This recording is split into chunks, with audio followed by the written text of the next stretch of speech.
आजची सोमवारची सकाळ खूप खास आहे कारण ना मी आज तुमच्यासोबत मस्त असा टोमॅटोचा गरगट्टा देशी गावरान पद्धतीचा शेअर करणार आहे। मस्त असा आज ना 5:30ला उठले होते कारण इतकं ऊन पडायला लागले ना, किचनमध्ये जर स्वयंपाकाला उशीर झाला तर थांबावंसं वाटत नाही, म्हणून आज फिरशे 5:30ला उठून सगळ्या कामाला सुरुवात केली होती। पहिलं काम तर किचन पारुसं काढलं आणि देवपूजा करून घेतली। काय मस्त वाटत होतं आज पहाटे पहाटे देवपूजा झाल्यामुळं। देवपूजा झाली त्यानंतर आज टोमॅटोचा तुम्हाला बोलले तसं गरगट्टा बनवणार आहे। आपल्या परसबागेतील ही छोटी छोटी ना टमाटर देशी गावली होती, एक वाटी भरून।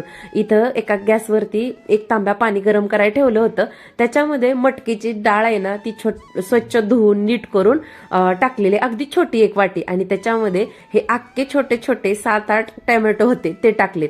चवीपुरती हळद आणि मीठ सुद्धा टाकली। चांगली 15-20 मिनिटं ही डाळ बारीक गॅसवरती शिजवून घेणार आहे। तशी तर माझी आधी गवारीची शेंग पण बनवून झाली होती, सगळ्या चपात्या बनवून झाल्या होत्या। टोमॅटोचा गरगट्टा बनवायचा आहे म्हटलं की स्वतःसाठी ज्वारीची भाकरी पाहिजेच, म्हणून मी छान अशी ज्वारीची भाकरी माझ्यासाठी बनवून घेतली। कोणाकोणाला अशी गरगट्ट्यासोबत भाकरी खायला आवडते कमेंट करून सांगा।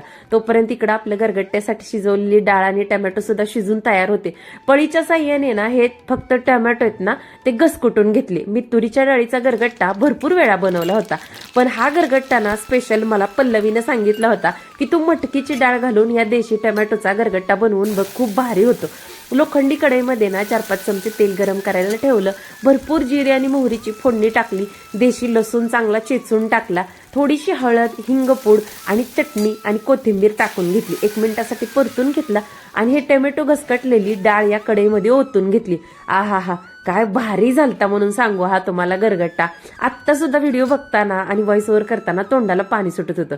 त्यानंतर चवीपुरतं मीठ टाकून अगदी 5 मिनिटं उकळी काढून घेतली। आज होता छोट्या लेकीचा पेपर, ती पेपरला चालली होती, मग तिनं स्वामींच्या पाया पडून घेतलं, आमच्या दोघांच्या देवाच्या पाया पडली। म्हटलं चला आजचा पेपर तिला खूप छान जावा म्हणून स्वामींकडे मी सुद्धा सकाळी प्रार्थना केली होती। तिला गुड बाय केलं आणि बाहेर आले। सकाळी आज 5:30 वाजल्यापासून किचनमध्येच होते जवळजवळ 10 वाजेपर्यंत। बाहेर आल्यानंतर इतकं फ्रेश वाटायला लागलं ना, सगळी झाडं, म्हणजे सकाळपासून देवासाठी फुलं घेण्यासाठी बागेत आले होते, पण तेव्हा एवढ्या सकाळी काही फुलं उमललेली नव्हती। आत्ता बाहेर आले तर सगळी फुलं उमलली होती आणि आपल्या देशी केळीच्या लागलेले हे केळीचे घड बघा कधी पिकतील मी वाट बघते। मला खूप आवडते देशी केळी खायला।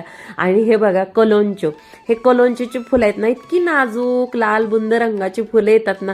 मी खूप प्रयत्न करत होते की जसं मला डोळ्यांनी बघता येते ना तुम्हाला तशा पद्धतीनं ही फुलं दाखवता येत, पण ते काही मला मोबाईलमध्ये शक्य झालं नाही।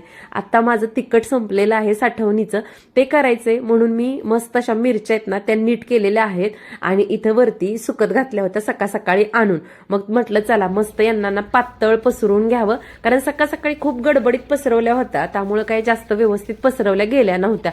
मग आता म्हटलं चला व्यवस्थित पातळ पसरूयात, म्हणजे छान या कडकडीत वाळतील आणि मग तिखट कुटण्यासाठी गेल्यानंतर ना तिखट सुद्धा बारीक व्यवस्थित होईल। मिरची जर ओली असेल ना तर मिरची व्यवस्थित कुटली जात नाही आणि तिखट आपलं छान बारीक होत नाही, म्हणून म्हटलं 2 दिवस ह्या मिरच्या छान अशा वाळवून घ्याव्यात।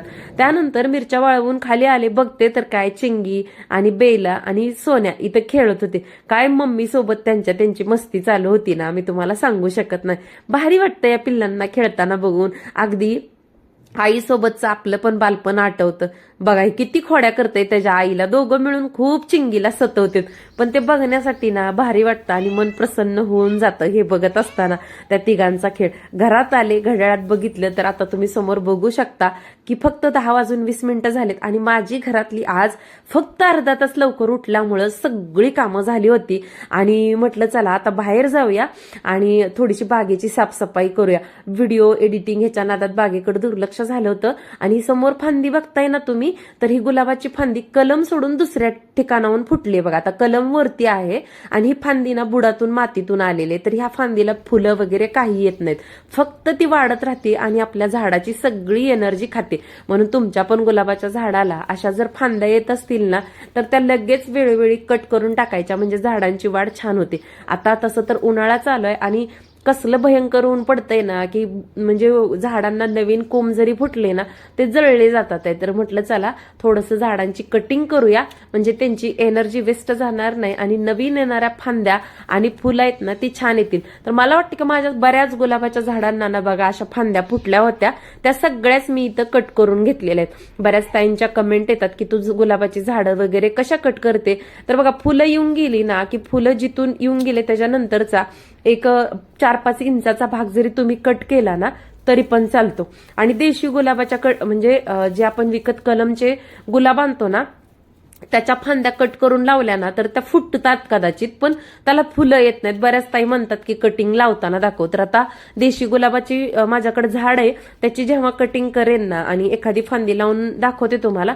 देशी गुलाबाला मात्र ना तुम्ही त्याची फांदी जरी लावली ना कट करून तरी फुटतेही आणि फुलंही उत्तम येतात. आणि ही आपली समोरची किचनच्या खिडकीतून दिसणारी रोजची लाल जास्वंद, इतका भयंकर मावा पडलाय ना ह्याच्यावरती. आता ह्याच्यावरती मला औषध मारावं लागेल. व्हिडिओच्या कामातून ना माझं या झाडांकडे थोडंसं दुर्लक्ष होतंय. ज्यांच्याकडून मी जगायला शिकले त्यांच्याकडे दुर्लक्ष करून कसं चालेल बरं, म्हणून आज सकाळ सकाळी त्यांच्यासाठी वेळ काढला होता. मस्त बघा ह्या जास्वंदाच्या झाडाची पण कटिंग करून घेतली. फक्त वरच्या बाजूला छान डेरा ठेवलाय या जास्वंदाचा. तुम्हाला व्हिडिओत वरती दिसत नाहीये कारण कॅमेरा सेट करायला व्हिडिओ घ्यायला कोण नव्हतं. आणि माझा सोबती लाडू बघा समोर तुम्हाला कुंडीच्या आड दिसतोय का, जवळजवळ मी अर्धा-पाऊण तास इथं बागेत होते ना तो हिथंच बसलेला होता. या जागेवरून थोडा सुद्धा हल्ला नाही बघा. मला यांच्या सगळ्यांच्या नादात कसं करमून जातं ना ते काही समजत नाही. आणि इथं ना म्हटलं आता उन्हाळ्याचे दिवस आहेत ना तर विंचू, साप, गोम अशा प्राण्यांची ना थोडीफार भीती असते. म्हटलं परत आहो ओरडतील, तुझ्या झाडांच्या नादात ना काही पण गोष्टी येतात म्हणून ओरडा खाण्यापेक्षा म्हटलं चला वेळ मिळालाय ना तर झाडांची आपल्या कटिंग करून घेतली तर आपल्याला ओरडा पण बसणार नाही. आणि आता बघा ऊन पडतंय, चिमण्यांना पण पाण्याची गरज असते. हे मागच्या वर्षी मी भांडं आणून अडकवलं होतं चिमण्यांना पाण्यासाठी, तर ते भांडं वरती होतं दिसत नव्हतं. आता ते भांडं सुद्धा मी खालती काढून घेतले म्हणजे जरी चिमण्या पाणी पिण्यासाठी आल्या तर त्यात आंघोळ सुद्धा करून जाऊ शकतात. बघा इतका सगळा कटिंग केल्यानंतर आपल्या बागेतील ना कचरा निघाला होता. म्हणजे गुलाबाच्या फांद्या किंवा मग जास्वंदाच्या फांद्या वेळोवेळी अशी कट करून घेतली ना बाग पण एकदम सुंदर टवटवीत दिसते. आपल्याला पण बाहेर आलं ना मन प्रसन्न होऊन जातं. तर हा माझा सोमवारच्या रुटीनचा व्लॉग कसा वाटला, आवडला असेल तर लाईक करा. चॅनलवरती तुम्ही नवीन असाल तर चॅनलला सबस्क्राईब सुद्धा करा.